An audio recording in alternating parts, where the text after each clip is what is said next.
Hello, hello, Tara here.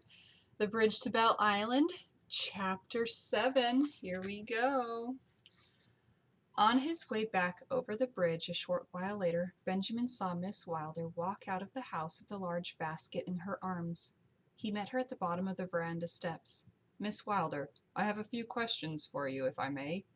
Of course, but might you do so while we walk? I am supposed to be in the weaving shed in 2 minutes. Oh, all right. She had already turned and was striding across the lawn, rather quickly for one in skirts. Just how long were the legs beneath? He banished the unwise thought, or tried to. What is the hurry? He asked, jogging to catch up with her on the shore path. I am bringing the midday meal for the weavers. She lifted the covered basket in her hands. Here, allow me. He took it from her and carried it, finding it surprisingly heavy. Thank you. I confess I also want to see how it is going. We have brought in a master weaver to help our workers improve their technique. How did you manage that? Our vicar, Mr. Truelock, knew of him and arranged the introduction. As they followed the path upriver, Ben asked, Why baskets? Because it makes sense. The osier beds were already here, though I hired traveling cutters to harvest the rods for us. Hard work, that. And now we are making them into something useful, marketable, and profitable. You need money? Apparently, according to Uncle Percy. He insisted the estate must become more self-sustaining. That's why I started our little business here. I thought it an ideal plan, but he did not agree. He said our problems were bigger than a few baskets could solve. He brought a man here, wanted me to sell or lease part of the island to him. Can you imagine? Dozens of strangers here on my family's island, cutting down trees and putting up outbuildings where our osiers grow? She shook her head. I would rather employ my neighbors, many of whom struggle to support their families. I know weaving is usually done by men, but since the war we have fewer men and more widows and adolescents in need of work. I help them, and they, in turn, help the estate. Good of you. She glanced over at him, perhaps sensing his skepticism. She smirked. I am no saint, Mr. Booker. My father was one of the area's leading landowners, as were his parents before him. They always saw it as their duty to help their neighbors, to contribute to the church and the poor fund, to help rebuild after floods and visit the sick and the like. I am simply following in their footsteps. Does the area flood often? She nodded. Every 4 or 5 years, it seems. Fortunately, the water doesn't usually rise high enough to endanger the house. Even so, I dread them. Beyond the damage to property, people suffer as well, especially the elderly. When the river floods, crippling rheumatism and fevers are sure to follow. She added, Thankfully, Dr. Grant is here to help. You admire him. Of course. He does a great deal for our community. It is a real boon to have a doctor in our small hamlet. Yes, unusual when physicians are in short supply compared to surgeons and apothecaries.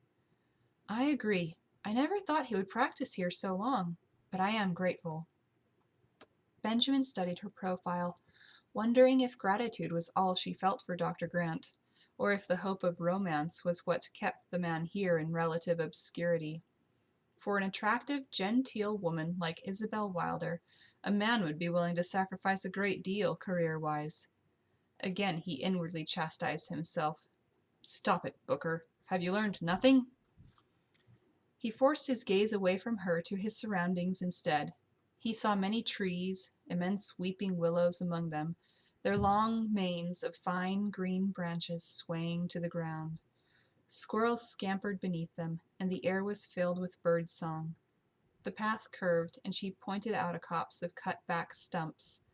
From each one, dozens of thin osier rods had sprouted like a head of wild, silvery green hair. Meanwhile, the withies cut that winter stood in great bundles, left there to dry.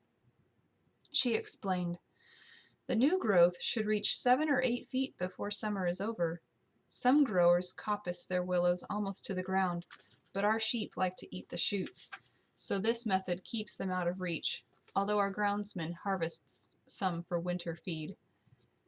They reached a large shed built near the river's edge. A smaller building, a privy he guessed, stood to one side.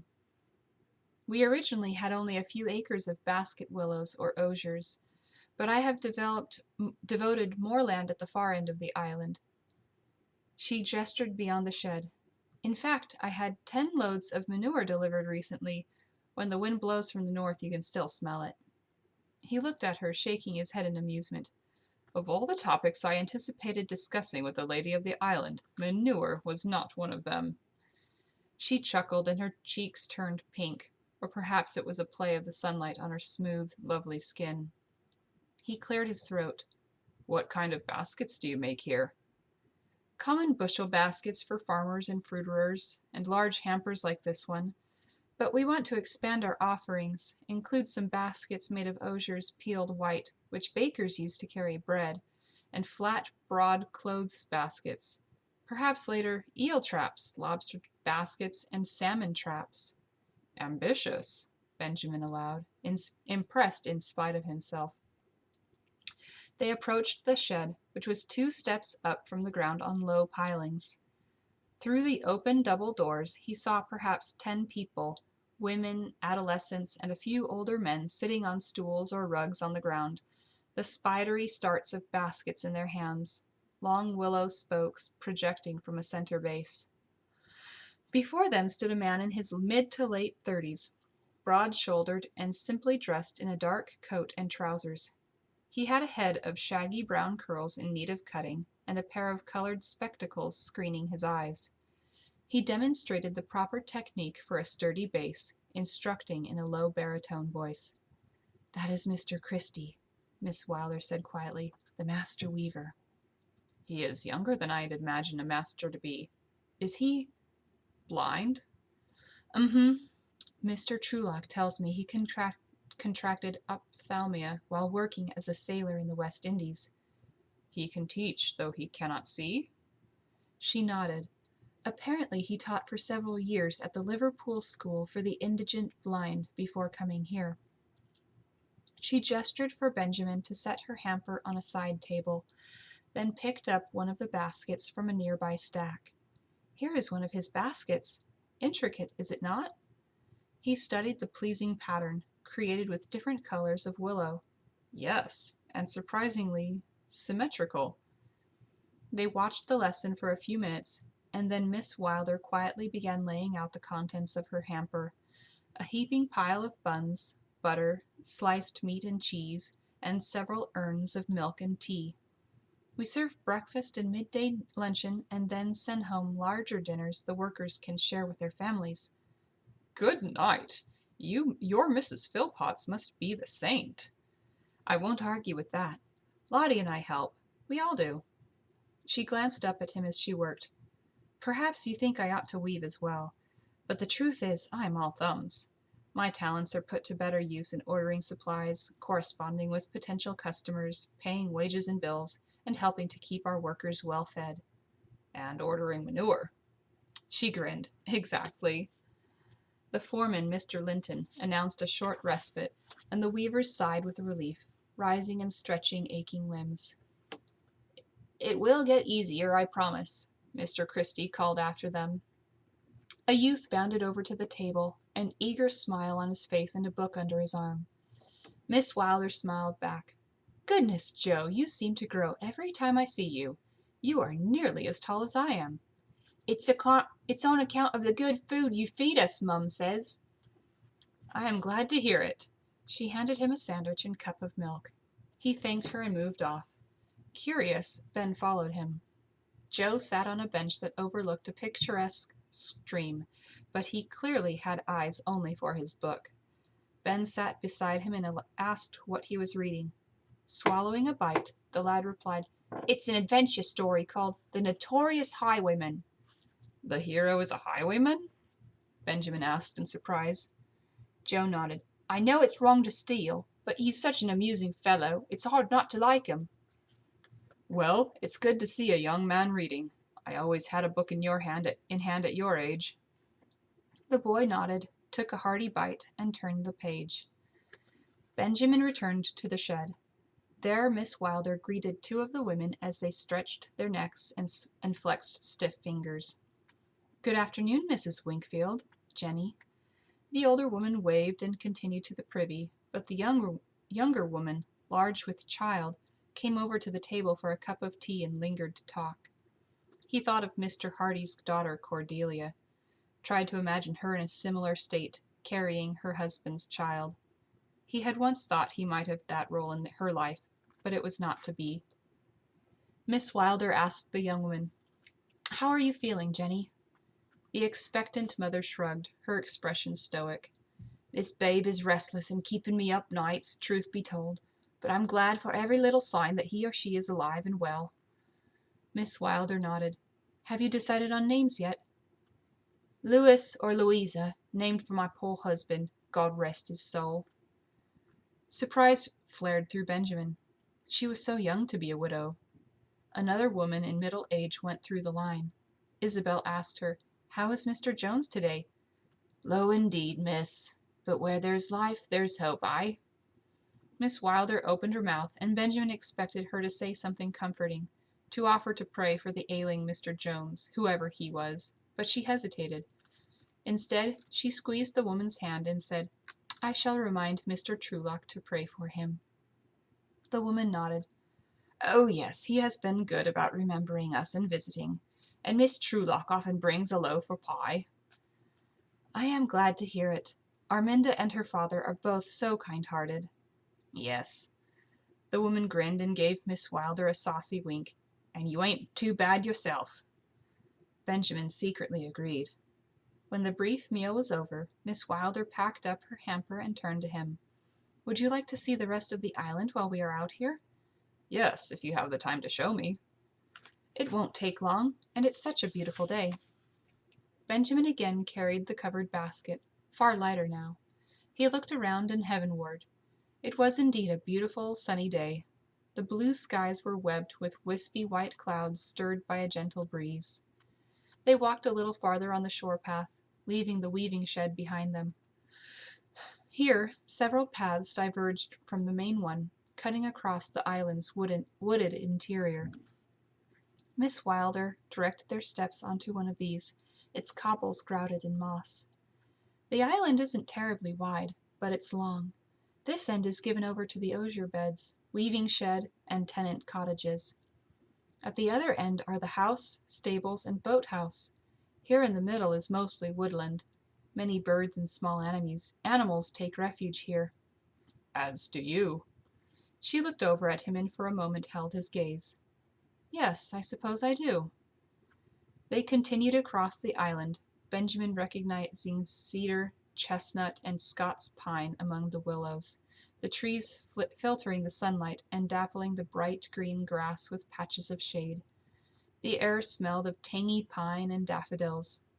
They soon reached the opposite bank. To the left, she pointed out the new osier beds, the rows of planted cuttings already sprouting with spring growth. To the right, a row of attached limestone cottages with slate roofs. "Those are the tenant cottages," she explained. "Our groundsman, Abel Curtis, lives in one. Roy and Frances Houghton live in another. Oh, and Mr. Christie while he's here." They turned and headed downriver. The path here was simply a narrow track worn in the grass, bordered by lush green ivy. After several yards they crossed a low stone bridge. Beneath it, the stream ran peacefully, tumbling over rocks in a mini waterfall before widening into a lagoon. This bridge, Benjamin noticed, she walked over without hesitation. A statue stood in the midst of the lagoon, the figure of a young woman feeding swans. "Is that meant to be you?" he asked. "No. My great-grandmother Isabel was the model for that sculpture when she was young. The island and I were both named after her." They walked on, passing a small flock of grazing sheep. Beyond the lagoon, where the stream met the Thames, a boathouse huddled on the river bank. They veered from the path toward it. As they neared, he asked, "Do you have a boat?" "Just an old rowboat." Benjamin thought again of racing rowboats with his brother and found himself grinning. Miss Wilder studied his face with interest. Like boats, do you? He shrugged. My brother and I used to race. And while Reuben seemed to best him at most things in life, Benjamin had won every time. He had even competed with an amateur rowing club for a few years, before his responsibilities at the law firm increased, limiting his free time. You are welcome to take the boat out while you are here, if you would like. Thank you. I might just do that, for old time's sake. Reaching a wooden pier beside the boathouse, Ben looked out at the water. The river rippled in shades of yellow-green and moss-green, aquatic plants visible below the surface. Take care, she said. The river is shallow near shore, but it drops off sharply. Boats passed by on the winking water. Narrow boats, punts, and skiffs. She pointed out a few species of birds to him. There a great crested grebe with dark head plumes and orange neck ruff, and there a shy kingfisher flashing past at high speed, then plunging into the water to catch a small fish. She drew a quick intake of breath and pointed. There's another kingfisher, on that willow branch hanging over the water. I don't see them often, and 2 in one day? A rare treat. When the bird flew off, she turned toward 2 large white swans. Those are mute swans, very common on the Thames, especially near Windsor. Most mate for life. The pair of regal birds faced one another forehead to forehead, orange beaks pointing down, their long necks curved in the very shape of a valentine heart. Beautiful, are they not? She murmured. Yes, he agreed, admiring their elegance and fidelity. Finally, she pointed out a European coot, a water bird with a bald forehead and brilliant white bill. She said, Coots are famous for punishing boisterous chicks. Their young often go off and hide, sometimes never returning. Sounds familiar. Oh, nothing. Continuing along the shore, they came to the stable building and fenced paddock. Do you have many horses? He asked. Not now. We keep a horse to pull the wagon to market, but that is all. Our chaise and carriage horses are kept in London these days, except when Rose visits. We had more in the past. My brother was an avid rider. No separate carriage house? No. He gestured toward the stable door. Do you mind if I take a look? She hesitated. If you would like. He opened the door, the smell of hay, dust, and dung assaulting him. He hoped he would find a second carriage inside, bearing evidence of a recent trip to London, like toll receipts. He stepped over piles of droppings and looked around. Dust motes danced in shafts of sunlight streaming in through a loft window. By this light he saw a farm wagon and the sleek chaise he'd seen arrive that morning. A few horses nickered at them from the nearest stalls, while the remaining stalls were unoccupied. Benjamin walked slowly down the aisle to the building's end, but Miss Wilder lagged behind. He looked back at her, noticing her discomfort as she twisted the ring on her finger, her gaze sliding to and away from the last stall. He looked closer. Something was in there. Tarpaulins covered a large heap, but it was too dim in the shadows to make out any details. Shall we be getting back? She asked, turning toward the door. He nodded and followed her out. It was probably not related to Norris's death, but he decided to return and investigate later with a lamp. They strolled a little farther to the downstream point of the island, where another bench sat overlooking the water. Of course you know Riverton is there on the right, Miss Wilder said, then pointed across the wider expanse of river on the left. And on the opposite shore is Taplow, though you can't see it for the trees. They walked back toward the front of the house, completing the circular tour, their shoes crunching over pebbles and pine needles, many trees in full leaf and more spring flowers blossoming as the April days warmed and lengthened. It's beautiful here, he murmured.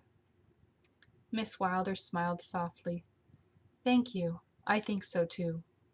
She turned back to him, adding, Oh, you said you had a few questions for me, but I quite forgot.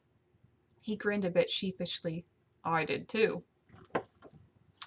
Isabel expected Mr. Booker to start asking his questions, but he remained silent. As they neared the veranda, she spied a familiar figure crossing the bridge, and her heart lightened. Ah, Miss Truelock is here. Isabel walked over to greet her friend. Arminda Truelock was short and plump, with a sweet face and cheerful disposition. Isabel loved her. Good afternoon, Arminda. Isabel, I've only come to see how you are. Well enough. Better than a few days ago, at least. Mr. Booker, she noticed, hesitated a few steps behind. She turned to include him. Miss Truelock, allow me to introduce Mr. Booker, a lawyer with Uncle Percival's firm. Miss Truelock is our vicar's daughter and my dear friend. He bowed and she curtsied. Interest and curiosity dancing in her eyes, Arminda looked from the handsome, gentleman-like lawyer to Isabel and back again. And what brings you here to Belle Island, Mr. Booker? Isabel answered for him. Unfortunately, he came to deliver the sad news of Percival's death. He is remaining a few days longer to help me with a few legal matters. Oh no! Arminda's face fell. How unexpected! Your uncle was here not long ago. Was he in poor health? No. Mr. Booker says he was killed, of all things. Struck down a couple of nights ago. I believe he counts me as one of the suspects. Her friend's thin eyebrows rose and her mouth parted. You? Unbelievable. I know, especially as Percival died in London. In London? Well, still. Arminda shifted, glanced at Isabel, then returned her focus to Mr. Booker. He gave her a tight-lipped smile and said, The authorities are pursuing other possibilities as well. Arminda clasped her hands. I can tell you that it is not in Isabel's character to harm anyone. I am glad to hear you think so, but in my experience, people will do all sorts of uncharacteristic things if the threat is dire enough. Arminda's gaze darted to Isabel, then away again. I see. I am stunned, truly. Isabel looked at her friend in consternation. Though Arminda was generally reticent and reserved, as befitted a clergyman's daughter, Isabel had still expected her to protest more vehemently, insisting Mr. Booker's suspicions were outlandish and impossible. But she did not. Instead, Arminda's face puckered, and she looked far away in thought. Then, as if becoming aware of two pairs of expectant eyes watching her, she blinked and said, Again, I don't believe Isabel would harm anyone. I will pray the authorities find whoever is responsible. In the meantime, is there anything I can do to help? I suppose the party is off? No, it goes on as planned. Rose insists, and I haven't the heart to disappoint her. Please don't refuse for propriety's sake. I shan't. I shall be there for Rose's sake, and for yours. They talked for a few minutes longer, and Isabel invited Arminda to drink tea with them. But insisting errands prevented her, the vicar's daughter quickly retreated across the bridge. After Isabel and Mr. Booker returned to the house, her thoughts remained on her friend. Did Arminda know something she did not? That evening, Isabel, Rose, and Mr. Adair gathered in the drawing-room, dressed for dinner. Mr. Adair drank brandy he'd brought from London, while she and Rose sipped tea. It would be a long time before Isabel wanted to drink anything stronger again. Mr. Booker had remained ensconced in the study all afternoon. She was just about to go and ask how he fared when he wandered into the drawing-room. Ah, Mr. Booker, I was just about to send out a search party. You will join us for dinner, I hope? Yes, I confess myself starved. Thank you. Excellent. May I offer you something first? I'm afraid we don't keep many spirits here, but I could send Jacob to fetch a bottle of orange wine if you'd like. Mr. Booker stilled. Orange wine? Yes. It is quite good, though I say it myself. From an old family recipe. My 3rd year attempting it. I think the last batch is my best yet, though perhaps a bit more potent. Potent is right, the lawyer murmured. Confusion swept over her. What does he mean by that? Mr. Booker asked, "Did you give any wine to Mr. Norris?" She looked at him in surprise. "I did, actually. I sent 2 bottles as a peace offering. Did he mention the wine? I do hope he enjoyed it." "I think that highly unlikely." She frowned. "Why do you say that?" He opened his mouth, then apparently thought better of what he'd been about to say. Isabel looked at Rose, wondering if her niece would mention her part as courier when she was last home. Rose met her gaze, then glanced at Mr. Adair, who gave a subtle shake of his head. Both remained silent. Isabel turned back to Mr. Booker and saw that he had not missed any of it. "What sort of container did you send the wine in?" he asked. "Green glass bottles. In the past I used simple silver rings to identify the type, but this year I made my own paste labels with little watercolor oranges and the name Belle Island Wine. It is as artistic as I get these days." "So Mr. Norris would have known the wine came from here?" "Yes, anyone would have." "Where are the rest of the bottles now?" "In the cellar," she answered without hesitation. "Beyond the few we've already consumed. Why do you ask?" Ignoring the question, his gaze shifted from person to person. "Miss Wilder, no one else has chosen to drink your potent homemade wine. I wonder why." "I prefer tea," Miss Lawrence said. Mr. Adair held up his glass. "Brandy for me. Orange wine is too sweet for my taste. Pray do not be offended, Miss Wilder." "Not at all," Isabel confessed. "And truth be told, I overindulged recently, and am loath to repeat the experience. But I guarantee the wine is perfectly good to drink." Mr. Booker studied her face and said dryly, "Well then, tea it is." The conversation at dinner was rather stilted, the trio clearly uneasy in the company of their unexpected guest. But then Miss Lawrence raised the topic of her aunt's new pet. "Have you decided what to name the new puppy, Aunt Belle?" "Not yet, but I am thinking perhaps Oliver or Ollie." "Oh, yes, I like that. He looks like an Ollie.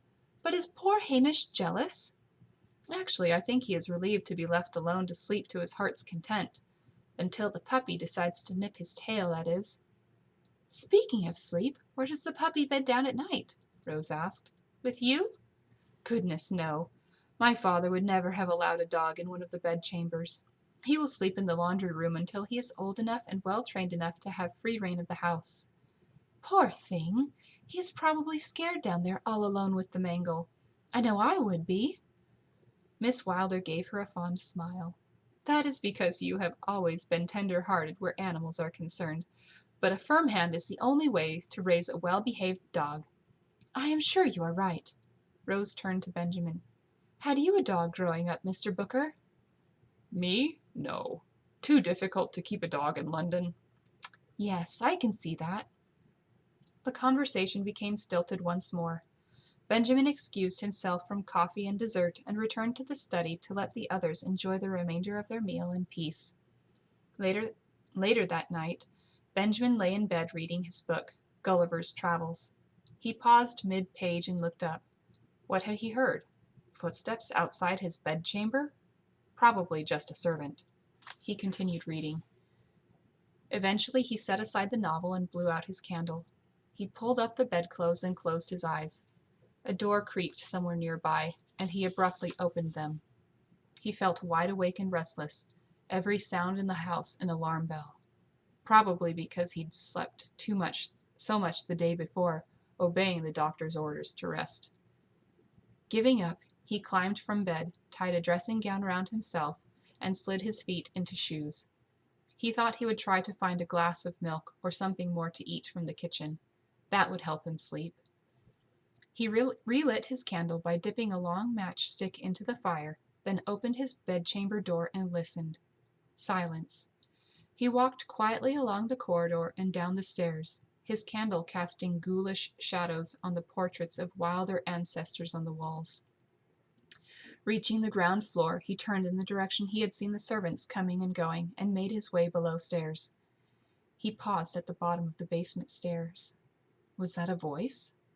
Surely none of the servants would be up at this hour. He began to feel uneasy, hoping he wouldn't interrupt a clandestine meeting or tryst.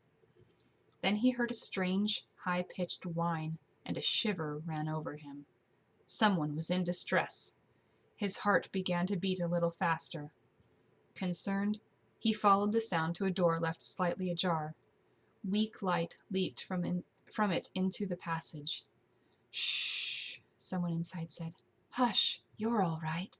You're safe." Miss Wilder's voice. Curiosity mounting, he tiptoed to the door and peeked inside. From the light of a candle lamp, he saw her lying on the floor next to a bed set up for the new puppy, stroking his fur. The puppy whined again, then burrowed close to her side with a sigh. Apparently Benjamin had not been the only one struggling to sleep in his new environment. He recalled what Miss Wilder had said at dinner about needing a firm hand to raise a well-behaved dog, and found himself grinning in the dark. A firm hand indeed.